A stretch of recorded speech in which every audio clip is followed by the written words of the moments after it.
Halo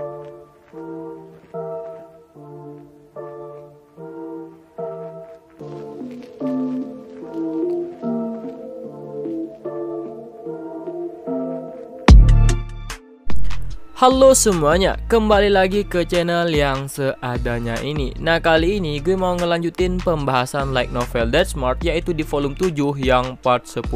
Nah, bagi kalian yang baru mampir ke channel ini, alangkah lebih baiknya untuk menonton video sebelumnya dulu biar tahu alur ceritanya.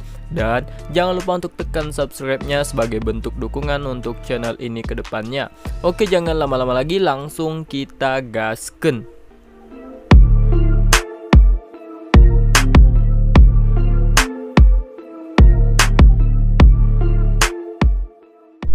Nah, di video kemarin kan sampai pada pembahasan yang dimana Sato dan anggota partinya itu melakukan perjalanan melintasi kota dan mencari naga hitam.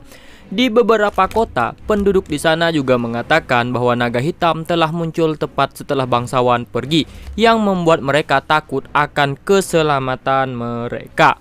Sato pun teringat ketika Putri Menia menggambarkan Crimson Ken si bangsawan Pyro, di mana tongkat terkutuknya yang menarik monster api, sehingga Sato buat asumsi bahwa naga hitam itu sedang mengejar bangsawan Pyromaniac itu.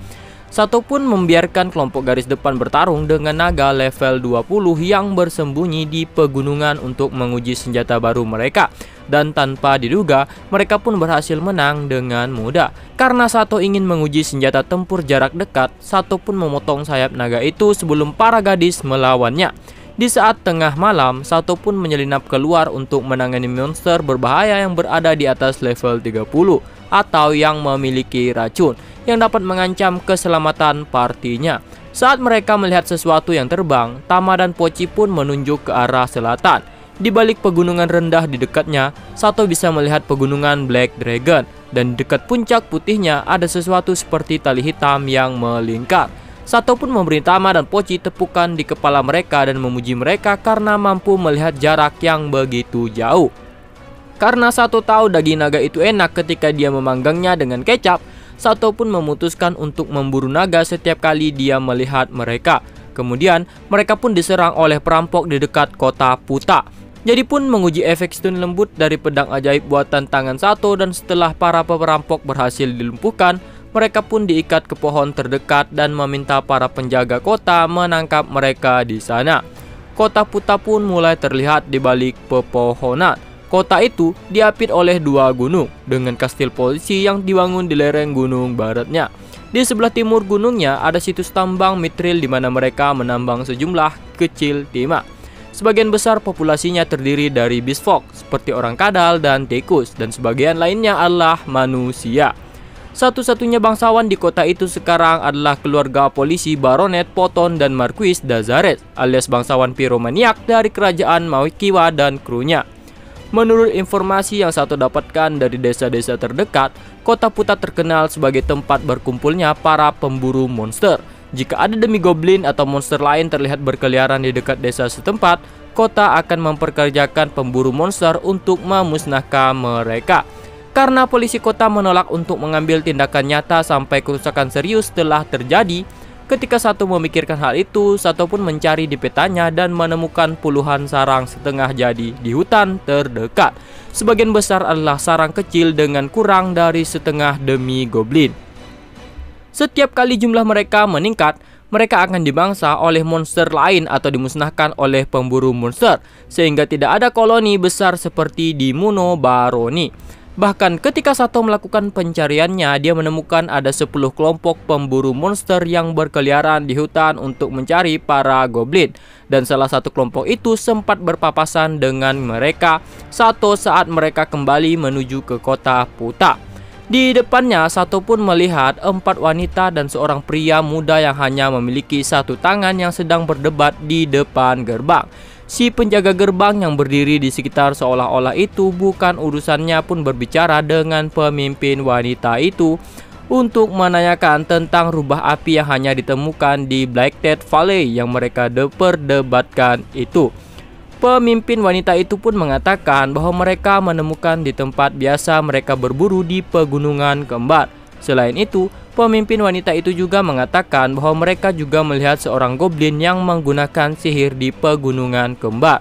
Mendengar itu, Sato pun bertanya apakah semua itu karena si bangsawan Pyro Crimson Can yang menarik monster api. Para penjaga pun hanya bingung tentang aktivitas monster yang tidak biasa itu ke para wanita pemburu monster. Itu pun melambai penjaga dan mulai menuju melalui gerbang. Tetapi para pria muda yang berdebat dengan mereka itu pun bergegas untuk menghentikan mereka untuk meminta bagiannya dari hasil buruan mereka.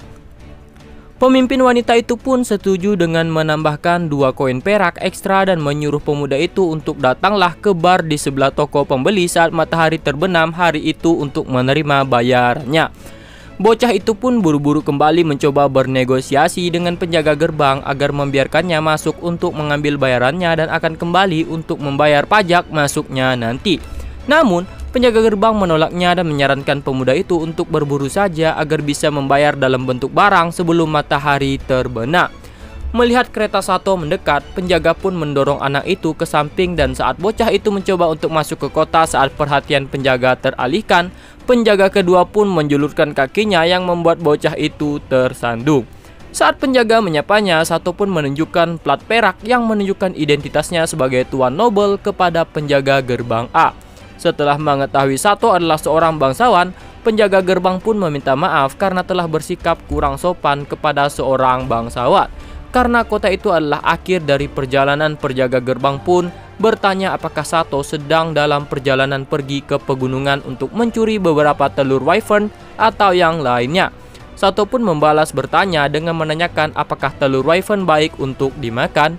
Penjaga gerbang B pun menjawab bahwa itu selain dapat dimakan, telur wyvern juga bisa dijual dengan harga yang sangat tinggi. Dan jika telur itu dibawa ke ibu kota kerajaan atau kerajaan Siruga di sisi lain pegunungan, itu dapat ditukar dengan emas. Menurut info yang Sato dapatkan di ibu kota lama, kerajaan Siruga berada dekat dengan pegunungan Black Dragon dengan kerajaan Makiwa di sebelah timur lautnya. Sedangkan rumah Putri Menea dari kerajaan Lumok berada lebih jauh ke utara. Dengan 2 negara kecil di antaranya dan tujuan Sato adalah hutan Bolenan yang berada di luar pegunungan Black Dragon di selatan. Ketika Sato memikirkan itu, anak laki-laki sebelumnya pun berbicara memanggil Sato. Sato pun melambaikan tangannya Gatekeeper B dan berbicara dengan bocah itu yang masih terbaring di tanah. Bocah itu pun mengatakan bahwa dia membutuhkan bantuan Sato untuk memasuki kota sehingga dia berencana meminjam beberapa keping tembaga kepada Sato dan berjanji akan mengembalikannya. Sato pun setuju untuk meminjaminya. Namun, penjaga gerbang mengatakan bahwa pemburu monster tidak pernah punya cukup uang untuk bertahan sampai hari berikutnya, sehingga dia tidak yakin bocah itu akan menepati janjinya. Sambil merangkak, bocah itu pun menerima tembaga yang Sato ulurkan dan dia pun bersumpah akan mengembalikannya. Bocah itu pun mengambil koin dari Sato dengan satu-satu tangan yang dia miliki lalu menyerahkannya ke penjaga gerbang B. Bocah itu pun melambai dengan cerah ketika dia berlari di jalan utama. Ketika Lulu mulai memindahkan kereta, penjaga gerbang A pun berbicara seolah-olah dia baru saja mengingat sesuatu. Dia mengatakan bahwa seorang bangsawan dari negara yang agak bermasalah sedang tinggal bersama polisi Baronet Poton sehingga dia memperingatkan Sato untuk berhati-hati terhadapnya. Kemudian, Sato pun memberikan 2 tembaga besar kepada penjaga gerbang A yang ramah sebagai ucapan terima kasih. Lalu, meminta sedikit lebih banyak detail informasinya. Penjaga gerbang itu pun mengatakan bahwa bangsawan itu bernama Marquis Lord Dazares dari kerajaan Makiwa. Bangsawan itu terus berkeliling mengajukan pertanyaan dan membakar segalanya jika dia tidak suka dengan jawabannya. Rumor mengatakan alasan bangsawan itu bisa melakukan hal keji itu karena dia mendapatkan dukungan dari Kon Bobino yang merupakan mantan bangsawan yang kehilangan kedudukannya ketika dia diketahui sebagai pendukung sayap pemuja Dewa Setan, sehingga dia dipindahkan dari kantor dan akan segera diganti sebagai kepala keluarganya. Informasi itu pun membuat Sato khawatir. Jadi dia bangsawan pun memeriksanya lagi. Namun yang Sato temukan baik Baronet Poton maupun Pyromaniac bukanlah anggota Wings of Freedom, sehingga Sato pun berasumsi bahwa mereka merupakan kolaborator yang mendukung Wings of Freedom dengan uang dan akomodasi mereka. Sambil memberikan perak kepada masing-masing penjaga sebagai ucapan terima kasih tambahan, Sato pun berterima kasih kepada para penjaga gerbang itu atas informasi dan akan menghindari keterlibatan dengan Baronet Poton atau Sir Dazares. Mempertimbangkan bahwa Baronet Poton menjadi tuan rumah bagi piro bangsawan dan yang lainnya, Sato pun memutuskan untuk memberi tanda padanya.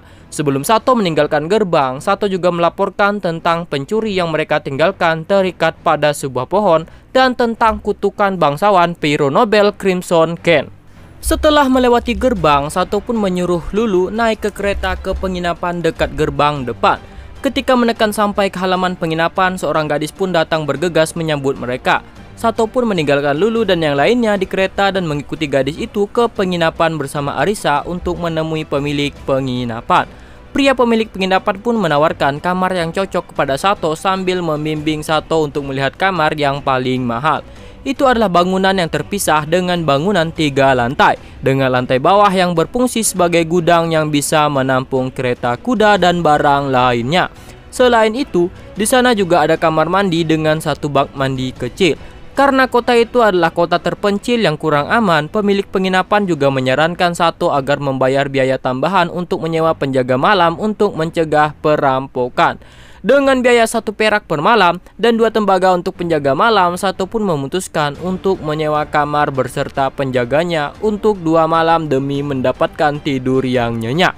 Sementara di sana, Sato pun meminta pemilik penginapan untuk mengirim surat yang meminta pertemuan dengan Baronet Poton yang disertai dengan surat rekomendasi dari Marquis Lyot. Tiba-tiba, seorang bos pemburu pun menyerbu ke halaman penginapan dengan membawa karung besar sambil menyebarkan isinya, yang tampak seperti potongan daging rusa di atas kain untuk dijual dengan harga 2 perak. Karena bangunan yang Sato tempati tidak memiliki dapur, jadi Sato pun membeli daging itu dan mempercayakan merasakan kepada koki penginapan. Sebelum Sato mendapat jawaban atas suratnya, mereka pun memutuskan untuk berpakaian dan menjelajahi kota. Tama dan Poci pun menatap Sato sambil bertanya kemana mereka akan pergi. Sato pun mengatakan bahwa mereka akan pergi ke pelabuhan untuk mencari buah langka di sana. Mendengar itu, Mia pun menyuarakan persetujuannya. Menurut pemilik penginapan, di sana tidak ada pasar resmi, tetapi akan ada beberapa gerobak dan kios yang menjual makanan dan minuman kepada pelaut. Ketika mereka berjalan di sepanjang jalan tanah, Sato pun melihat bangunan-bangunan yang jarang di kedua sisi yang mengindikasikan populasi penduduk yang tidak terlalu ramai dibandingkan dengan kota lainnya. Dikarenakan daerah itu memiliki panas dan kelembapan yang tinggi, sebagian besar penduduk pun menggunakan pakaian yang ringan dan pendek. Liza yang berada di depan kelompok pun melaporkan bahwa mereka sudah hampir sampai ke tempat tujuan mereka. Dengan menggunakan pencarian petanya, Sato pun mengetahui bahwa buah-buahan yang para pedagang jual itu tumbuh secara alami di hutan terdekat. Karena mereka dijual dengan sangat murah, Sato pun membelinya dengan jumlah yang banyak untuk dibagikan dengan semua orang. Penjaga toko yang terkesan karena Sato dapat memecahkan buah mutiara tanpa pisau pun memberi Sato sendok kayu untuk memakan daging buahnya. Sementara yang lain sibuk makan, Nana pun melaporkan bahwa ada unit kriminal yang menyerang larva di arah pelabuhan. Di sana, Sato pun melihat ada seorang pria harimau putih yang sedang berselisih dengan seorang pedagang sambil menendang anak-anak anjing laut Xiao. Saat Nana meminta izin untuk bertindak, Sato pun mencegahnya dengan mengatakan bahwa itu hanyalah kecelakaan. Dalam situasi itu, keahlian Qin Hearing Sato pun menangkap percakapan antara pria harimau putih dan pedagang itu, di mana pria harimau putih itu memaksa pedagang untuk menyediakan obat-obatan. Setelah dilihat-lihat, ternyata Sato menyadari bahwa pria harimau putih itu memiliki luka bakar di badannya. Namun pedagang itu mengatakan bahwa dia sedang kehabisan stoknya. Mendengar itu, Sato pun melakukan pencarian di petanya dan menemukan 2 harimau putih dengan luka bakar di daerah itu. Mereka adalah putri harimau putih Lunia dan kesatria Gargaolon yang terlibat dalam insiden pelelangan gelap di ibu kota lama. Yang pertama dalam kondisi bone normal, tetapi yang satunya dalam kondisi bone severe. Ketika tatapan pria harimau putih itu bertemu dengan Sato, pria harimau putih itu pun berteriak dengan marah. Nana pun segera mencoba melangkah maju, namun Sato menahan Nana dengan meraih bahunya. Namun Nana tetap memaksa untuk membalas perlakuan pria harimau putih itu terhadap anak anjing laut yang ditendangnya. Laki-laki harimau putih itu pun mengerutkan keningnya sesaat lalu menghela napas dan menanyakan keadaan anak-anak itu. Sato pun mengatakan bahwa mereka baik-baik saja. Mendengar itu, pria harimau putih itu pun menghela napas lega dan mengungkapkan penjelasannya tentang apa yang telah terjadi sambil berguling-guling di depan Sato untuk menunjukkan rasa penyesalannya. Sato pun memaafkan dan mengulurkan tangan kepada pria harimau itu untuk membantunya berdiri. Kemudian Sato pun mengubah topik pembicaraan dengan secara tidak langsung menanyakan tentang obat yang dia butuhkan. Pria harimau itu pun menceritakan kronologi kejadian yang menimpa mereka. Setelah Sato pun menawarkan ramuan kelas rendah yang dimilikinya. Pria harimau itu pun sangat berterima kasih dan menghargai tawaran Sato itu. Sato pun memberinya 5 ramuan encer dan salep untuk luka bakar. Lelaki itu pun memberikan 3 koin emas ke tangan Sato untuk obat dan melesat menuju gunung ke lokasi penambangan yang dibuntuti oleh seorang pria dengan keterampilan mata-mata dari serikat kriminal. Seolah ingin memblokir mata-mata itu, sepasang pria pemburu pun dengan sengaja mulai berkelahi di jalan tepat di jalur mata-mata yang sedang melakukan pengintaiannya. Setelah pria harimau putih itu berada agak jauh, mata-mata itu pun akhirnya berhasil melewati mereka. Tidak lama kemudian, kedua pemburu monster yang bertengkar pun bertukar pandak, menyeringai dan kembali ke bar dengan tangan di bahu masing-masing. Lalu, Mia pun menarik ujung jubah Sato dan menunjuk seekor kuda putih yang diikat di belakang toko perdagangan karena dia sangat menginginkannya. Setelah diperiksa lebih dekat, ada rintisan di dahi kuda di mana tanduknya telah dipotong. Melihat itu, Sato pun ingat bahwa dia pernah melihat tanduk unicorn dijual di pelelangan distrik pasar gelap murah, sehingga Sato pun berasumsi bahwa kuda unicorn itu pasti salah satu korban dari perdagangan tanduk unicorn itu. Karena harga yang ditawarkan pedagang tidak lebih dari biaya seekor keledai, jadi Sato pun setuju untuk membelinya. Tanpa ragu, Mia pun dengan mudah melompat ke punggung kuda tanpa pelana itu. Unicorn tanpa tanduk itu pun tampak tidak keberatan membiarkan Mia menaikinya. Pedagang pun terkejut karena kuda itu langsung tunduk kepada Mia. Lalu Sato pun membeli seikat buah dan sayuran seperti paprika dari padang itu dan mengirimkannya ke penginapan mereka. Ketika Sato telah menyelesaikan urusannya dan meninggalkan pos perdagangan, seorang pemuda yang tidak terkenal pun berdiri di samping kelompoknya untuk membeli obat luka bakar kepada Sato. Dia adalah anak manusia dengan kulit kecoklatan dan fisik pekerja kasar.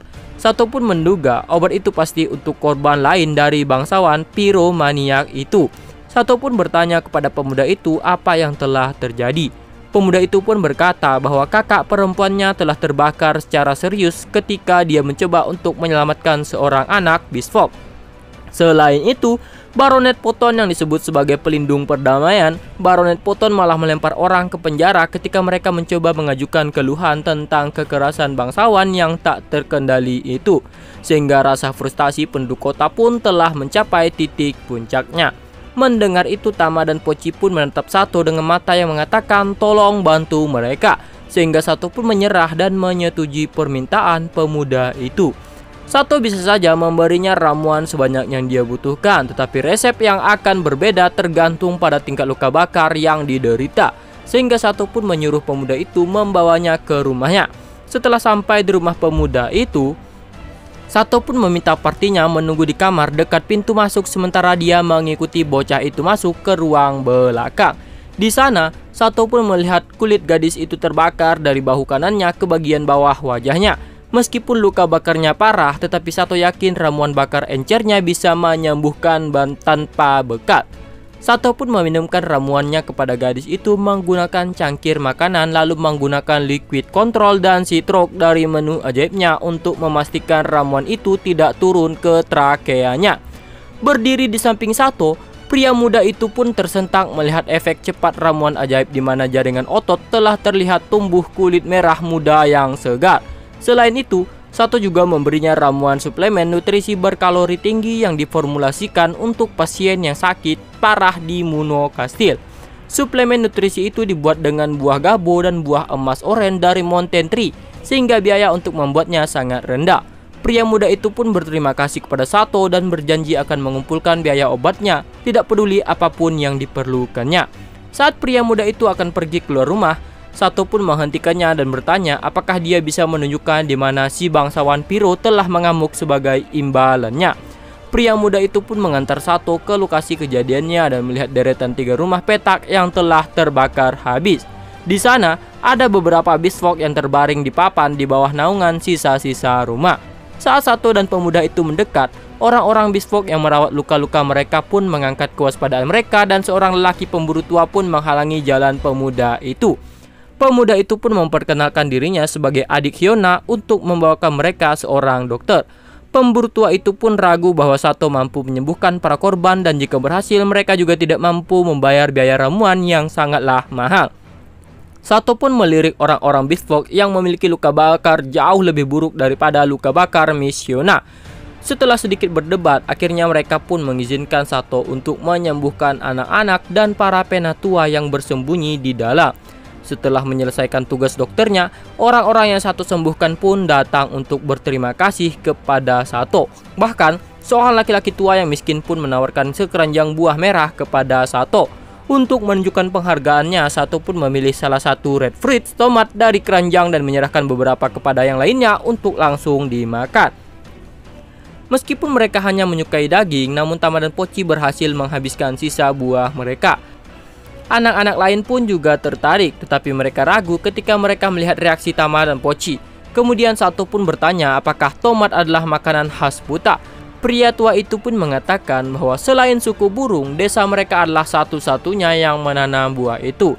Dengan menggunakan pencarian petanya, Sato pun memastikan hanya ada 3 desa yang menanamnya. Tetapi mereka juga tumbuh liar dalam jumlah besar di sepanjang pegunungan di selatan. Kemudian Sato pun berencana untuk membeli lebih banyak tomat lagi kepada mereka. Namun mereka menolak untuk dibayar dan hanya akan memberikan tomat milikik mereka sebagai biaya pengobatan. Setelah itu Sato pun memintanya untuk mengantarkan setengahnya saja ke penginapannya dan tetap akan membayarnya sesuai dengan harga pasar. Sekarang Sato pun sudah bisa membuat hidangan dengan bahan dasar tomat. Kemudian Sato pun mengucapkan terima kasih kepada Beastfolk sebelum kembali ke penginapan. Sebelum sampai ke penginapan, Sato pun meminta semua orang menunggu di tanah kosong yang tidak jauh dari penginapan sementara dia kembali ke penginapan sendirian. Itu karena Sato telah melihat di radarnya bahwa Baronet Poton baru saja tiba di penginapan dengan rombongan sekitar 10 penjaga. Dia adalah seorang pria parubaya gemuk dan botak yang pandangannya terus berkeliaran dengan gelisah ke arah belakang Sato, seolah-olah dia curiga bahwa musuh-musuhnya akan masuk melalui pintu penginapan kapan saja. Di sana, Baronet Poton pun menyapa Sato sambil memperkenalkan dirinya. Nah, mungkin sampai di sini dulu untuk pembahasannya kali ini. Di video selanjutnya yaitu Sato akan bertemu dengan bangsawan yang membuat kekacauan di kota. Terus bangsawan itu ternyata adalah seorang polisi. Lalu polisi itu dibuat kena mental oleh kekuatan Sato. Jadi ditunggu aja untuk video selanjutnya. See you.